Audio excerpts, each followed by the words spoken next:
Hi, my name's Andrew. And my name is Thomas. And we've just made this short presentation to explain about our YouTube channel, which is called... Spin at Lightspeed. Spin at Lightspeed. And I forgot to mention at the very start, if I come up close, yeah. I seem to be a gangster with a broken heart. So, to explain that, Thomas had a good fun day at school, which was a no school uniform day, no rules day. It was break the rules, but not in our behaviour. Not in our behaviour, but just appearance. So we put these fake tattoos on, we can't get them off. So, and do you like this big lion one? So I like the anchor. We are here. Thank you for explaining that, Thomas, because it is important that we explain that you're not actually a gangster. No. So we're here to explain... I got them up my arm as well. We're here to explain about our YouTube channel, which is called Spin at Lightspeed. Yeah. But before we do that, who are we? Mr. Thomas, who are we? We are YouTube. We are bloggers, basically. Bloggers, vloggers, YouTubers, basically. Yeah. So this is young Thomas. Thomas is 8 years old. I know. And my name's Andrew. We live in Canterbury. I have a type of muscle disease called muscular dystrophy. It affects your arms and your legs. All my legs and my arms. And it basically means I use an electric wheelchair or a power wheelchair to get around. Yeah. And you've always known me to be in this way.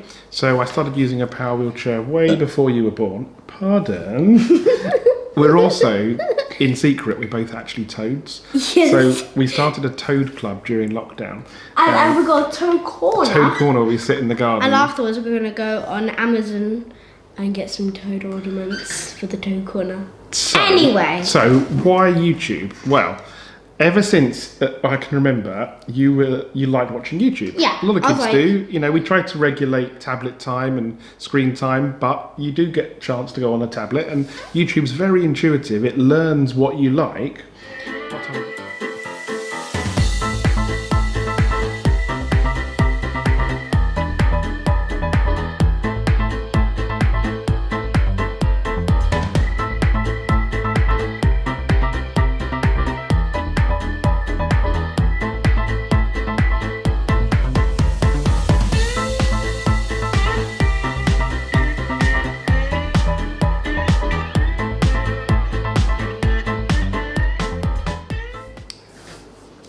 Where were we? I was saying about how you like YouTube and you really like the GoPros. So when we actually finally got one, it was amazing. We got it to start with just for making home videos, but Tom would talk into it like it was, hi guys, how you doing? Don't forget to comment down below, click subscribe. And we're like, Tom, who are you talking to? What's going on? YouTube. So we started filming things, and at the time had volunteer carers that were coming with us on adventures and trips away and out, and we were filming all the time, not sure what we would do with the footage, but attach the GoPro to the edge of my chair, and we would make these videos of museum trips or going on trains and planes and beaches and all sorts of things. And swimming. We had probably about 3 years worth of footage that we'd been building up. Like swimming from like when you had your old phone, from like when I was like a baby.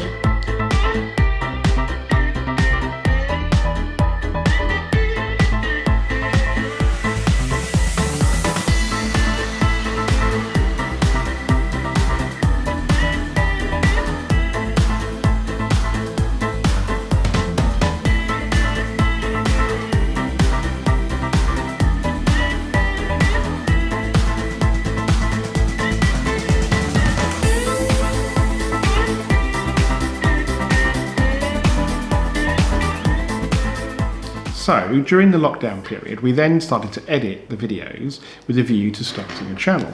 And the types of videos that you'll see on the channel are, they might be travel videos, they might be days out videos, they might be how we've made things fun. So, it might be like how we, as a disabled parent and a child in an interabled family, can get by. How do we And it could be a little bit difficult because I'm going to have to ASAP just run around everywhere. Just like that. But we do one on cleaning, and it kind of shows how we do the chores around the house, but making them fun.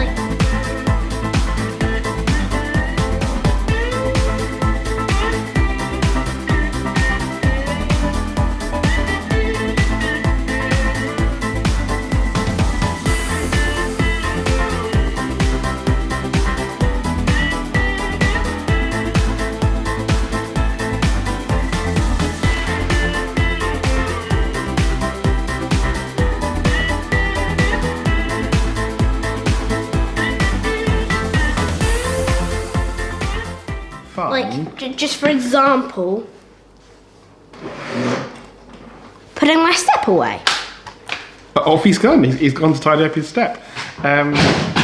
So a lot of it is about how to make things fun, but how to show the positive side of disability. Because there was a long time where I was very depressed about being in a wheelchair, thought I wasn't going to have a normal life, wasn't going to have a normal family, wasn't going to go places, and if I went places it was stressful. What about access to toilets? And there's so many reasons why you wouldn't go out and make the fullest adventure of a life. Because of access and mobility problems. Tom was agreeing in toad language there. So when we started to get really confident with doing things, we're like, you know what, if we could spread this message that you can do things. I remember getting a train from Canterbury up to London once. It was the first time, just you and me and the carer. But before that, I'd asked a friend who'd been in a wheelchair all his life, and he was, oh, don't bother getting trains. It's really, really stressful. You can get left behind. The guards are rude and angry. They won't always help you. They won't put you on or off. And it's too stressful. It can go wrong. And I did it the first time. I was like, that was quite easy, actually. And you ring up in advance, tell them where you're going to be. And then after doing lots of train journeys, getting to know the staff at the train stations that we get on and off at. So you end up building up quite a good relationship with them. I was like, this isn't actually that difficult. And then we started to go a bit further afield. So we got some video of taking train trips up to Manchester, Newcastle. Which is where my Tots was born. York. We got a train across to Paris. And York. Euro Disney. On York, when we get off, I almost threw up. Yeah, that's a long story. But we also then had I went to America. You haven't been there yet. Sorry, Thomas. We're going to go there next year. Yeah, got a train from Washington to New York. So we're going to go for my 7th birthday in Florida. You're going to be 9 by the time we actually get there. But it was meant for my 7th birthday. Yeah. So travel, and I touched a little bit on where we've been, because we found with the right carer we could stay out overnight. And the Holiday Inn franchise, other hotels are available, but the Holiday Inn franchise often give a free interconnecting carers room, and that just means great. We can go away without having to double up the cost of hotels, and there's a bit more space for equipment. With a free wheelchair their own privacy.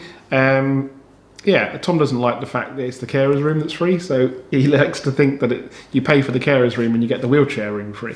Whichever way you look at it, it's okay.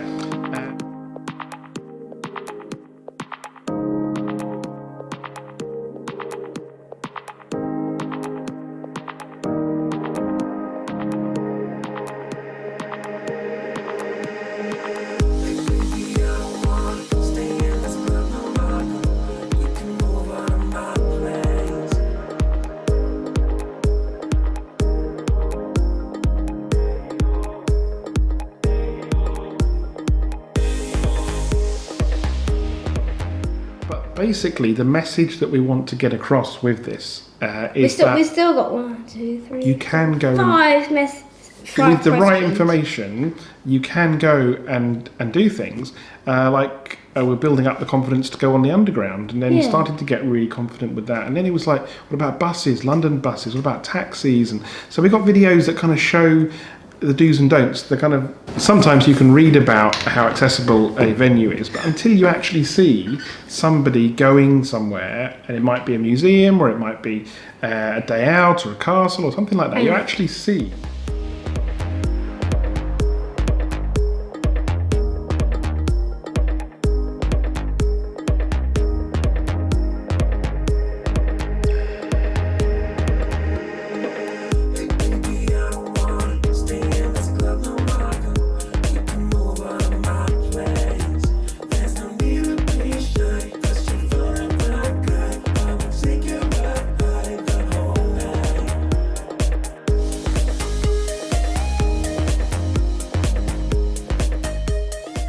Is that you can do things, okay, with the right organisation, with the right help, with the right enablers. You can get out there and do amazing things. But even sometimes when you're trapped at home, so we were at home for lockdown for a year, and one day we went out into the garden and just made an obstacle course so we could zoom around. You kind of chased me around on your little motorbike, and then we were making things fun out of virtually nothing. because you have to look at the brighter side of life. You have to be positive. It's half the battle. That's the way that we look at it. But it's not to say just gung ho, go out for a long day out without actually doing your research. We found the hard way how to do things, and which was actually quite easy. We want to actually get the message across that other people, go out and do these days out. They're often quite a lot of venues we go to allow the wheelchairs not to queue, or there's discounts, or there's free places for a carer. Like museums. Yep. If there's ever evacuation, we're gonna have to go beep beep. Well, that's what I was trying to tell Thomas. We're gonna have to go.